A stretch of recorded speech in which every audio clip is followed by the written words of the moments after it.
সুন্নাহ। আবার দাড়িওয়ালা টুপিওয়ালা এই মৌলবী নামের ঠাকুরগুলো পূজা মণ্ডপে যায়, তো মানুষ তো নামাজ ছাড়ছে, এরপর ইসলামও ছেড়ে দিবে।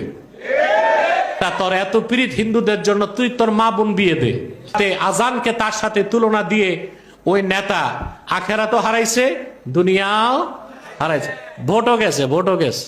যার আগে 16 বছর ছিল সেরেক করছে, তখন সেরেক হইতো, আর এখন সেরেক করলে সেরেক হবে না। ভাই আমি কি বেশি বললাম? যে মৌলবী সাহেব দাঁড়িয়ে আছে, টুপি আছে, জুব্বা আছে, কুর্তা আছে, পূজা মণ্ডপে গেল, ওইটা কি মৌলবী না ব্রাহ্মণ?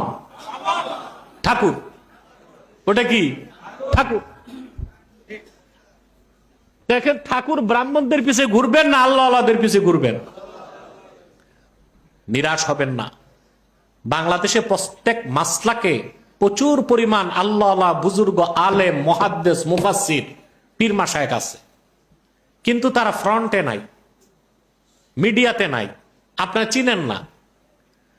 আপনারা 10-12 জন যা দেখেন দেশে, মনে করেন এরাই সেলিব্রিটি, বাংলাদেশের সবকিছু। বুঝেন না? বিষয়টা এরকম নয়।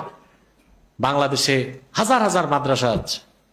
এই মাদ্রাসাগুলোতে মুহাদ্দিসগণ দিনে হাদিস শরীফ পড়ান, রাতে তাহাজ্জুদ